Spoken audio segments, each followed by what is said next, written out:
ವಿಶ್ವ ಹಿಂದೂ ಪರಿಷತ್ ಕರ್ನಾಟಕ ಶ್ರೀರಾಮ ಜನ್ಮಭೂಮಿ ತೀರ್ಥಕ್ಷೇತ್ರ ಟ್ರಸ್ಟ್ ವತಿಯಿಂದ ಇಡೀ ಭಾರತ ದೇಶದಲ್ಲಿರತಕ್ಕಂಥ ಪ್ರತಿಯೊಬ್ಬ ಹಿಂದೂ ಮನೆಗೂ ಅಯೋಧ್ಯೆಯಲ್ಲಿ ಪೂಜಿತವಾಗಿರತಕ್ಕಂತಹ ಮಂತ್ರಾಕ್ಷತೆಯನ್ನ ಇವತ್ತು ನೀಡಲಾಗಿದೆ.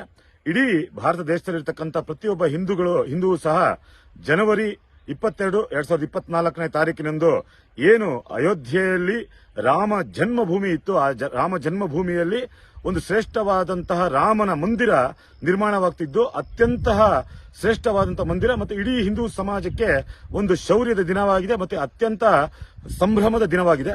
ಈ ದಿನದಂದು ನಾವೆಲ್ಲರೂ ಸಹ ಏನು ತೀರ್ಥಕ್ಷೇತ್ರ ಟ್ರಸ್ಟ್ ವತಿಯಿಂದ ನೀಡಿರತಕ್ಕಂತಹ ಮಂತ್ರಾಕ್ಷತೆಯನ್ನ 12:40 ಸಮಯದಲ್ಲಿ ಏನು ಪ್ರಾಣ ಪ್ರತಿಷ್ಠಾಪನೆ ಆಗುತ್ತೆ, ಪ್ರಾಣ ಪ್ರತಿಷ್ಠಾಪನೆ ಆದಂತ ಸಂದರ್ಭದಲ್ಲಿ ಅಯೋಧ್ಯೆ ಕಡೆಗೆ ಮುಖ ಮಾಡಿ ನಾವೆಲ್ಲರೂ ಸಹ ನಮ್ಮ ತಲೆ ಮೇಲೆ ಮಂತ್ರಾಕ್ಷತೆಯನ್ನು ಹಾಕೊಳ್ಬೇಕಾಗಿದೆ.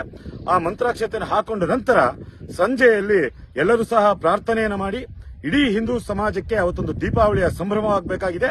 ಹಾಗಾಗಿ ಪ್ರತಿ ಮನೆಗಳಲ್ಲಿ ಅವತ್ತು 5 ದೀಪವನ್ನು ಹಚ್ಚಬೇಕು. ಹಾಗಾಗಿ ನಾವೆಲ್ಲರೂ ಕಾರ್ಯಕರ್ತರುಗಳು ಮತ್ತು ಪ್ರತಿಯೊಬ್ಬರು ಸಂಕಲ್ಪವನ್ನು ಮಾಡಬೇಕಾಗಿದೆ. ನಮ್ಮ ಮನೆಗಳಲ್ಲಿ 5 ದೀಪ ಮತ್ತೆ ಅದಕ್ಕಿಂತ ಹೆಚ್ಚು ದೀಪಗಳು ಮತ್ತೆ ನಮ್ಮ ಕುಟುಂಬದಲ್ಲಿರ್ತಕ್ಕಂಥ ಪ್ರತಿಯೊಂದು ಮನೆಗಳಲ್ಲೂ ಸಹ 5 ದೀಪವನ್ನು ಹಚ್ಚಕ್ಕೆ ಹೇಳುವಂತದ್ದು ಮತ್ತು ನಮ್ಮ ಅಕ್ಕಪಕ್ಕದ ಮನೆಗಳಲ್ಲಿ ದೀಪವನ್ನು ಹಚ್ಚಕ್ಕೆ ಅಂತ ಹೇಳುವಂತದ್ದು.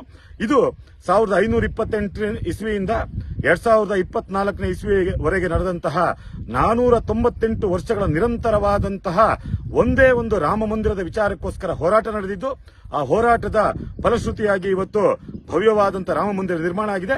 ಎಲ್ಲರೂ ಸಹ ಅವತ್ತು ಪೂಜೆಯನ್ನ ಮಾಡಿ ರಾಮ ಮಂದಿರದ ಜೊತೆಗೆ ಮುಂದಿನ ದಿನಗಳಲ್ಲಿ ಭಾರತ ದೇಶವು ರಾಮ ರಾಜ್ಯವಾಗಬೇಕು ಅಂತ ಹೇಳ್ತಕ್ಕಂಥ ಶ್ರೇಷ್ಠವಾದ ಸಂಕಲ್ಪವನ್ನು ಮಾಡೋಣ.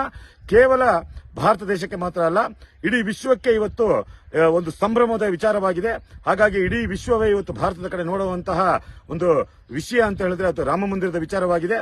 ಇವತ್ತಾಗ್ಲೇ ಏನು ಇವತ್ತು ಏರ್ಪೋರ್ಟ್ ಮತ್ತು ರೈಲ್ವೆ ನಿಲ್ದಾಣ ಇವತ್ತು 2 ಉದ್ಘಾಟನೆಗೊಳ್ಳಲಿದೆ.